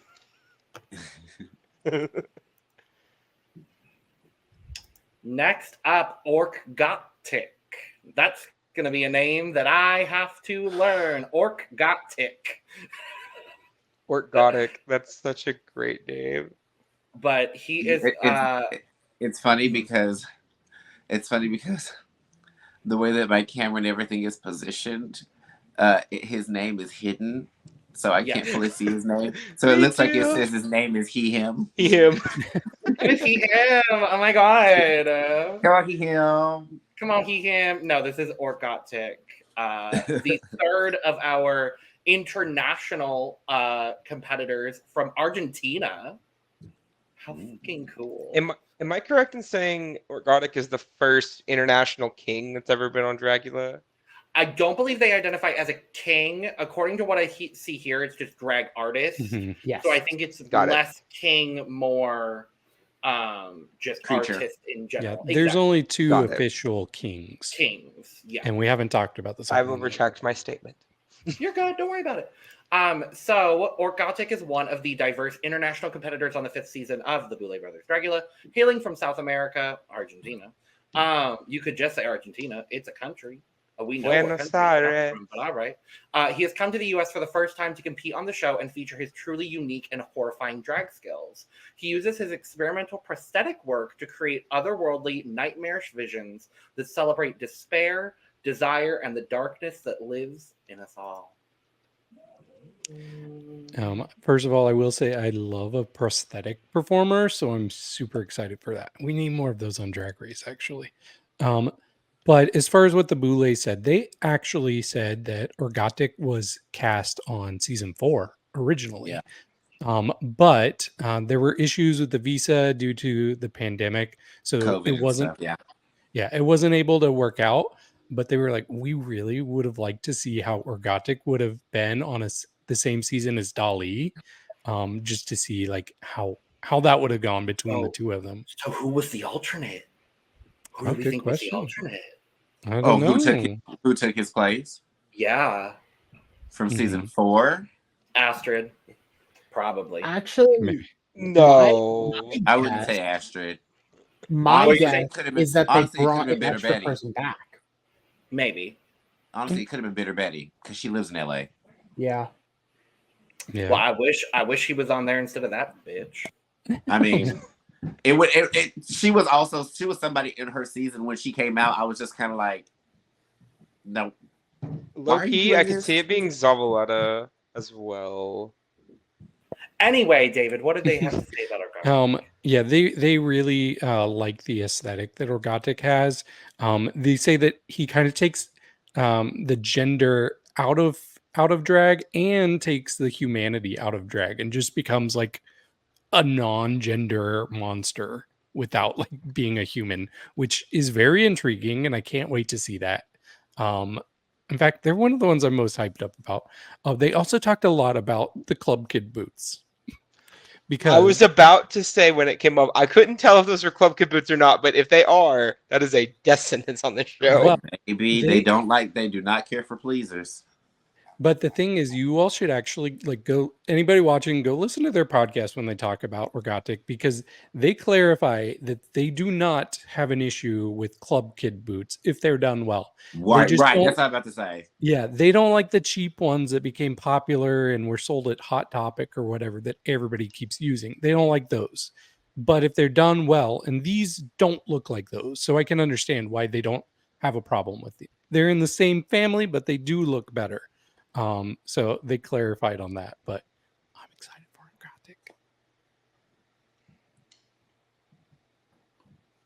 Orkgotik. Okay, so every time I go and look at somebody's Instagram, I get more and more. Okay, go look at this person's Instagram. Unless you're Brook. Yeah, I can't. I'm not allowed. Unless Even you're if Brook. you are, I don't care. You need to look at this. This is We the told most, you, Lana. This is the most sickening Instagram I've ever seen in my entire life. Like nobody's Instagram looks like this. It's so. They hit the nail on the head when they said this person is not human. He's not. No gender fits this person. Like I know he goes by he, him, but honestly, he can go by they, them, and it makes sense because he's not. There is no gender when his drag is when they're in drag. It's so sickening and just I'm just in awe of everything that he can do. he is going to bring a type of drag to even this stage that I don't think they've ever seen before. And I have never seen Dragula, but I am assuming they are not ready for what he is going to bring to this. It's going to, it's just good. His prosthetic work. Are you looking, Logan? Yes. Sickening. Oh my God. His prosthetic work is out of control. It's insane. I just want to publicly put a disclaimer out. If you cannot handle gore, do not. Don't. Like, holy shit, don't. This is like the person on the cast that will bring this kind of stuff. If you can't handle gore, why the fuck are you are watching you this? You're watching Dragula. Dragula, don't watch. It's But like above the normal level. this is so dang good. This is so insanely good. I have no words. I just said them all. Okay. Okay, so the look is giving me like Terminator Cenobite kind of. And both of those are compliments again. When I compare things, unless it's like, you can tell by my tone, I hope. Yes, great. Love the promo. I will be acquainted with the Instagram in a few weeks during the Instagram review episode that we're doing, because I'm judging Dragula and I'm so excited. But dear Lord, if this is like this is the promo look, this is only the promo look, I am scared for the rest of these competitors. You ain't ready. You ain't even ready, Brook. You ain't even ready. Oh, I know I'm not. That's why I love Dragula so much. Ooh, I gotta click off. Oof.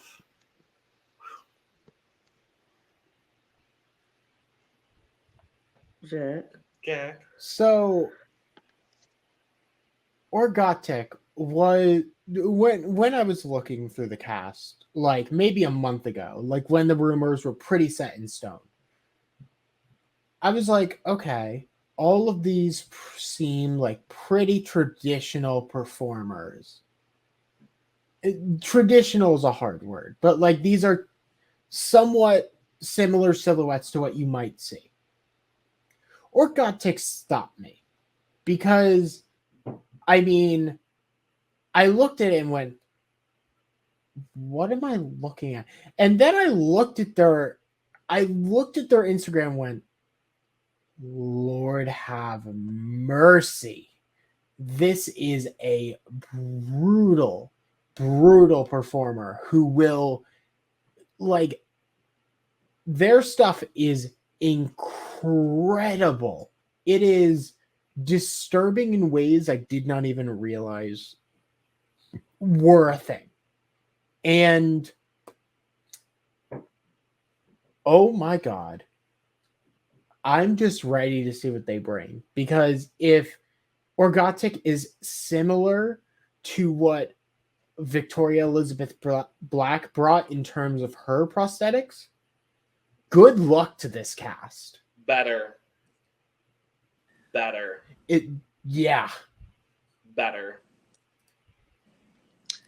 Yeah, so I went and I scoped the Instagram real quick because everybody. That's what we're all doing now. I was like, let me see what this chat is giving. I am not. I get where you guys are coming from, drag wise and prosthetic and makeup and monster. I see all of that. I see them giving a lot more. Like Brook was saying, more like body modification type gore when it comes to their filth and their horror. You know what I mean? A lot of entities with no eyelids and no lips, and you know what I mean, and really stretched out skin, or you know what I mean, or things like that. Face wise, what some of the looks reminded me of, and this is possibly very niche, but it was Instagram trend for a little bit where they would have like, I don't know if it was real, if it was like AI. I mean, I know it wasn't real, but I mean, I don't know if it was like done with like costume or if it was AI. But they would have these pictures of what looked like these really tall, waif, alien-looking models that were like walking in New York City, just like walking down the street with these long, flowy outfits on. but they didn't have heels on. Their feet were like contoured and curved to look like this huge horn. And they were like walking, and like so their feet almost looked like these huge claws as opposed to like them being in a high heel. And it was like a platform kind of situation. And like there was a little fad for a little bit where they were doing like a couple of different shoots where they had different people like that. It was very blackout contact. Almost gives you like very is she hungry vibes. Kind of like that. And so like I'm very, very, very excited for that, because I don't think that we've ever had anybody go to that extreme when it comes to prosthetic and body modification when it comes to their art on the show.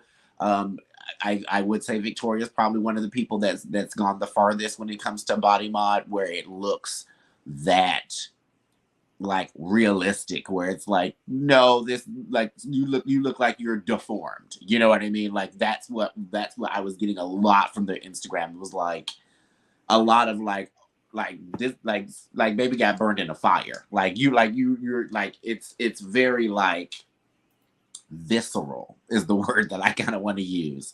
It's like very in your face, direct creep. Like no ifs, ands, or buts about it. And I kind of live for that. I really feel like that's going to probably shake up a lot of the competitors, because they're automatically probably going to look at them like they're the Victoria Elizabeth Black and be like, oh, we can't compete with that. We can't compete with that. But I'd be very interested to see what they do throughout the challenges. If they end up, having any hiccups or anything like that. If they end up being like a Victoria and they're so calculated and stuff that like it comes off robotic, or, you know what I mean? I'm very interested to just learn about them as a entertainer. So.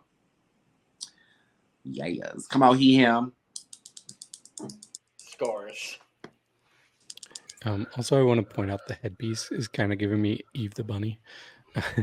But I am going to give this a 92. 95. Full.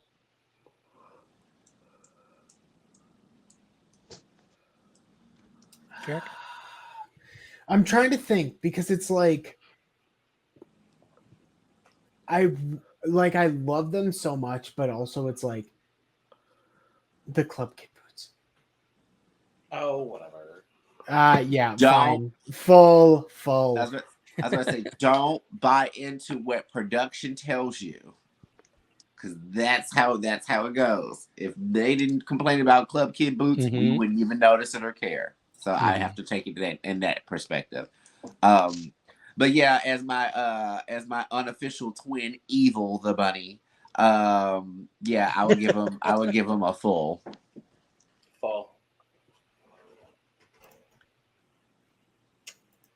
Next up, Satanna. Satanna, LA. There you go. As I say, she was another one that I saw a lot of girls being like, "Oh my God, we're so glad that you made it on." And it was a lot of, and that one was less like Dragula contestants. It was just more LA girls, period. Yeah. Like a lot of girls I know that were in LA were just happy that she made it on. So I was like, okay, she's got hometown, home team kind of advantage, So I was like, okay, work. Yeah. Satanna's here to raise some hell and show the world that she is as feisty and fiery as she is fierce and talented. Her three greatest strengths are her performance capabilities, her gorgeous makeup, and her ability to verbally destroy anyone. Her hot pink, candy-coated exterior betrays the bitchy devil dwelling on the inside. You've been warned. Is she Latina? I don't know. I would assume so, but I don't know. She's giving me Latina. She's giving me like bad bitch dead chola. Like she was the mouthy girlfriend of the like little gangster, and she got caught in the crossfire and she dead, but now she's like in the afterlife still like running stuff. Like she gives me one that she was a hot Cheeto girl in school. Like she's giving me that vibe. Like she was a hot Cheeto and Uggs girl in high school, walking the mile. Like, yeah, you can't tell her nothing. I like it.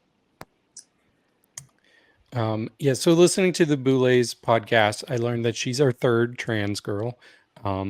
And she seems like the most like solidly Gen Z person ever to be on Dragula. In fact, like they called her like a hypersexual sex doll, and they said that she's she kind of has like that Bratz doll feel, which is kind of interesting since we just had Sugar and Spice, who are very inspired by Bratz dolls. So is she like the third one in that little trio? Who knows? But yeah, I think she should be interesting to see because I think we're going to get a really different perspective from her than what we're used to just by seeing somebody so young and, I don't know, Gen Z.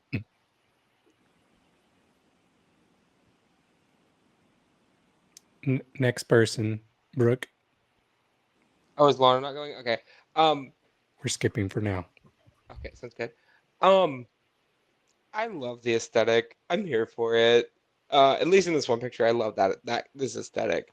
Always here, like I mentioned earlier, always here for some quality trans rep on Dragula, and happy that she seems to have a good reputation in her town, where like the LA girls are excited for her. I love hearing that too.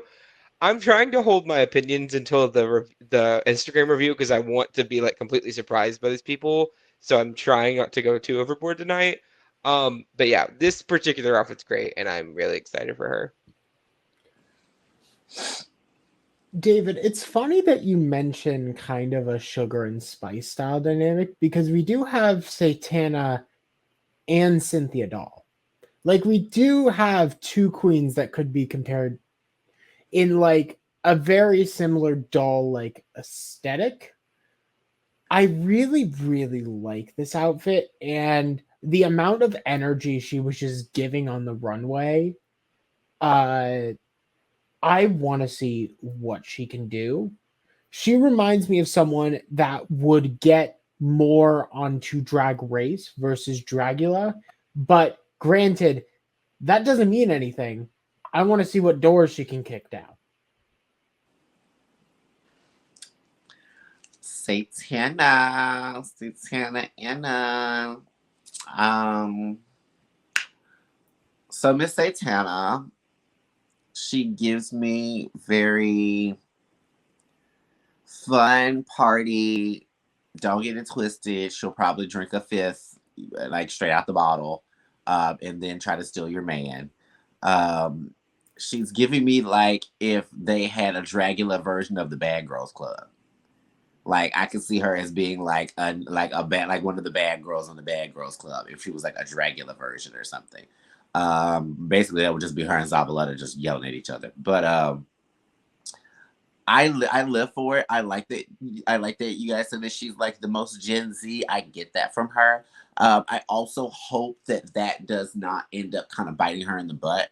I feel like that happens a lot with shows and with seasons is when the girls come in, it's almost like they always end up targeting the oldest and the youngest people right off the bat.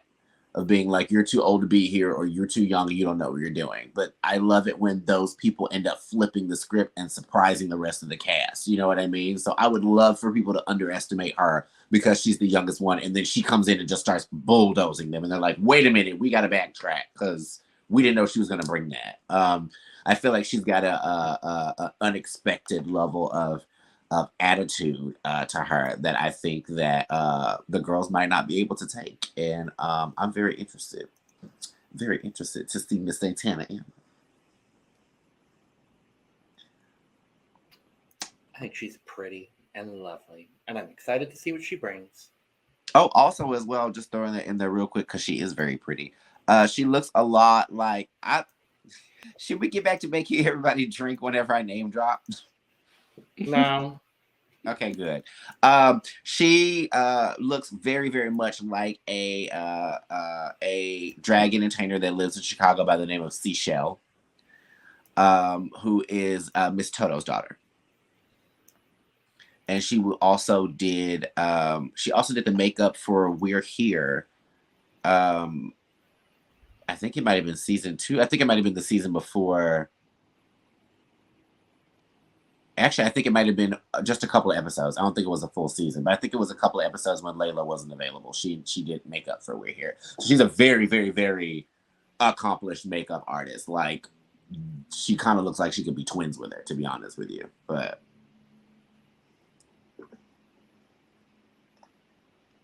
Lana, were you still going to go while you're coughing to death? Which is fitting because we're talking about Dragula. Should we give scores while she's coughing. Okay. Go for it. I'll Do you give her need a to breathe 7. into the paper bag? Are you okay? There you you go. go. Is that a Fritos pack? It's a Fritos bag. It is. I'm gonna give Satanna. I'm gonna call her Santana. I just know it. I'm gonna give her a 70.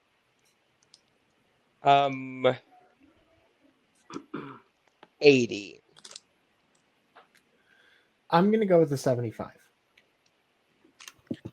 I'm gonna go with an 83. I'm gonna go with an 81. I'm gonna give her an 85, and her Instagram is nice. I think she took a lot of her pictures off, so she doesn't have a whole lot. But what we do have is beautiful. She reminds me of when I first saw this picture pop up. I was like, "Oh, Clover Beach is here," but yay! that's what she looked like to me. But I was like, "But beautiful. She's gorgeous, and I do think she is Latina." So, but yeah, she's great. I like her. Yeah. Last up, Throb Zombie. This is the best name we have ever had on Dragula. I'm just gonna say that right off the box. So I'm good. thrilled. They are from Boston. Okay. Throb Zombie is a horror-obsessed drag king fueled by all things spooky and creepy. With a punk rock aesthetic and a history in burlesque performance, they also love to consistently up the ante on their stage shows with a huge injection of sex appeal. Combining elements of both drag kings and drag queens, Throb promises to show us an unexpected side to the world of monster drag. Yeah, a lot of that is what the Boulets covered.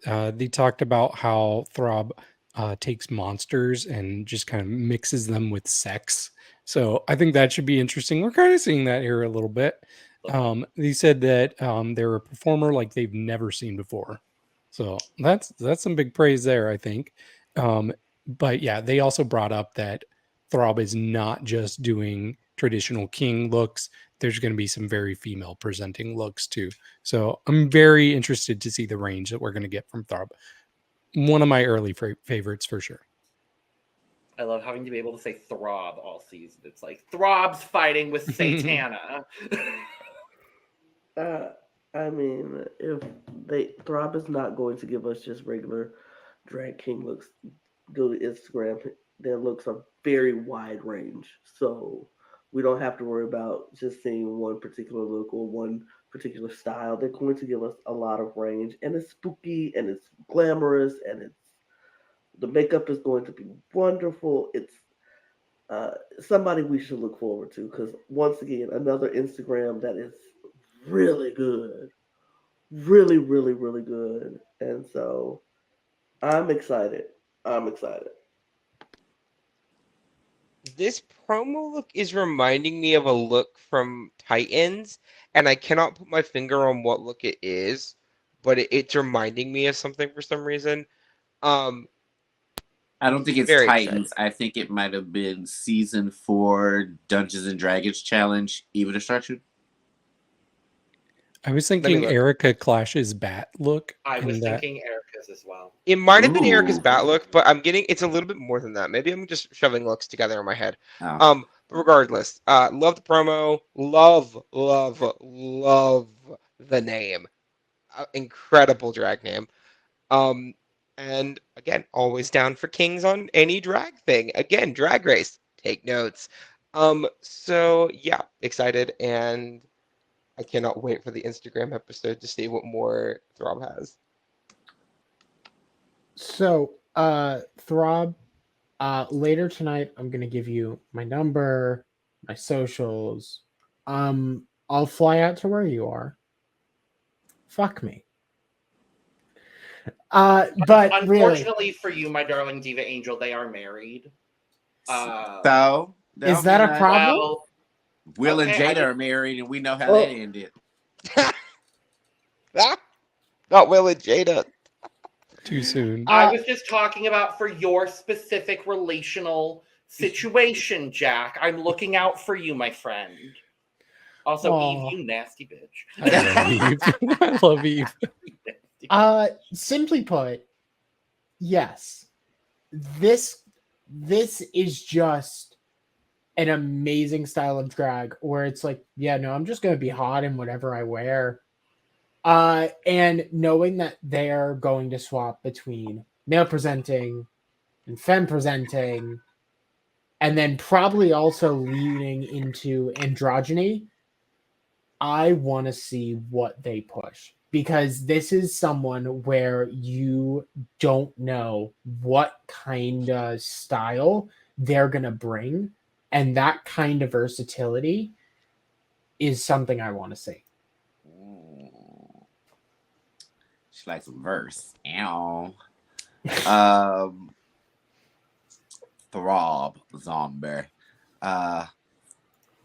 Or if I can call you Throbert, if I can call you that. The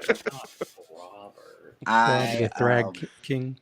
Yeah, Throbert the King, Throbert the Great, Throbert the Third.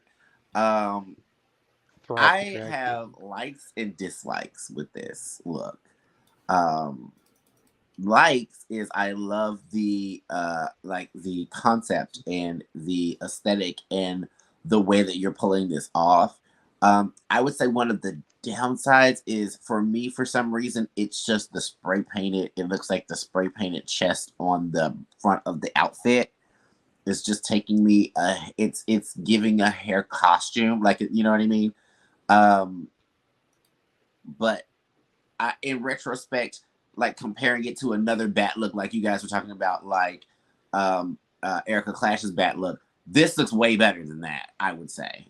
I felt like Erica's was like a shirt that she got from Forever 21 during the Halloween season that just had wings underneath the sleeves. Like it was one of those kind of a thing. This actually looks like an actual costume, so I give them that. I'm also very interested, especially finding out that they're going to be going back and forth between mask and them presenting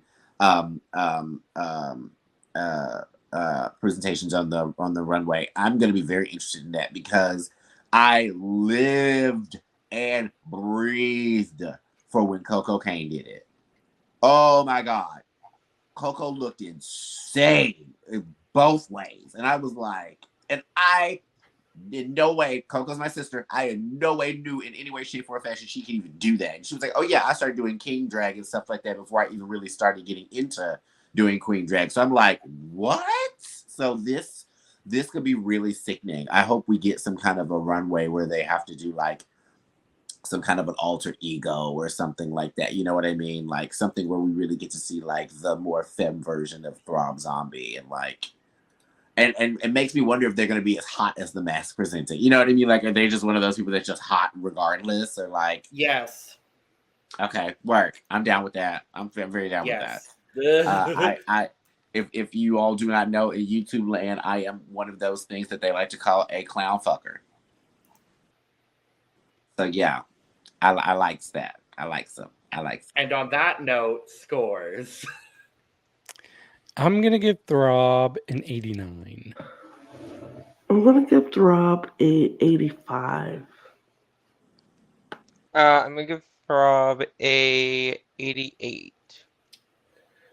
I am going to give Throb a 316589. This is not my actual phone number. Jack. I live. Don't stick me. You work, Jack. Oh, Jack. Oh, come on. Roberts, I'll give you a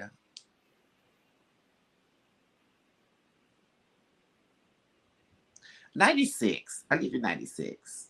I was going to take some points off for the front of the chest, but at the same time, it's still nice to look at. So, you know. I'm going to give it a 90. I love that all of us in that moment were all like, all five of us were like big sibling mode to Jack, just like, Jack! You're not really. No, God. No. I would never actually leak my and I was phone the one I'm like, do intelligent it. enough not to do that. No. Eve's like, Okay. Okay. Everyone- I hate this.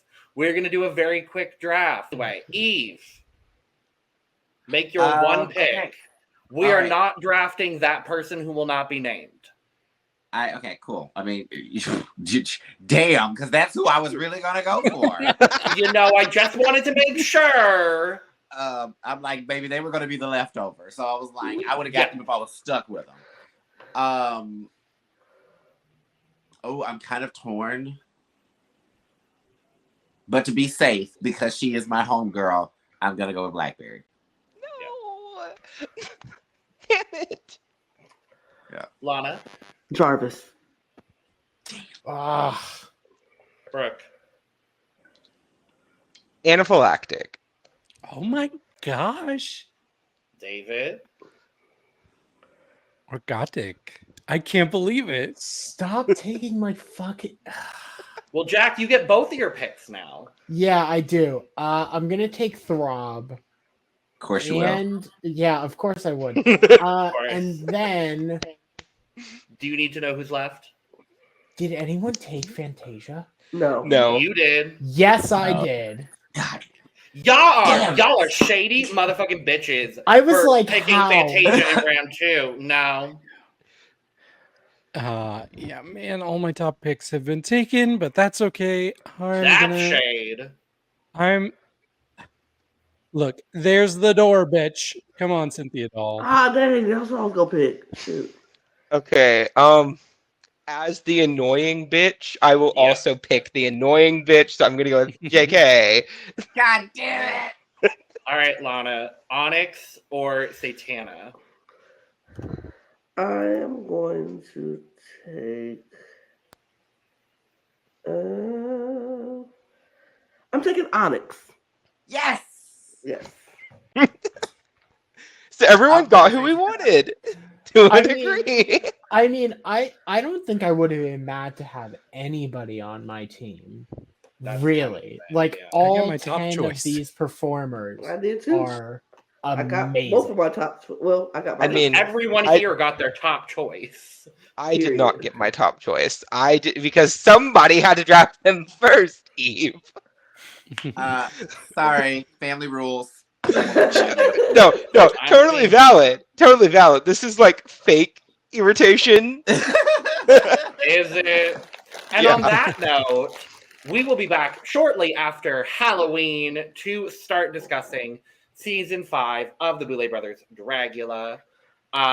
In the meantime, Laura. we're here covering all things drag race, now Dragula. So make sure to subscribe. Check out all of our other content we have going on right now. Make sure to follow us on Twitter, Instagram, and TikTok at The Cup Pod for all of our most up-to-date Cup news and our funny moments because we are some funny bitches. David, what do you got to say? I do want to say, for people who like Dragula, please watch La Mas Draga. You might really like it. Okay, smile. You could also follow all of us on Twitter in the description below. And while you're down there, go get your cup merch, including but not limited to cup mug. Cup mug. No, cup mug.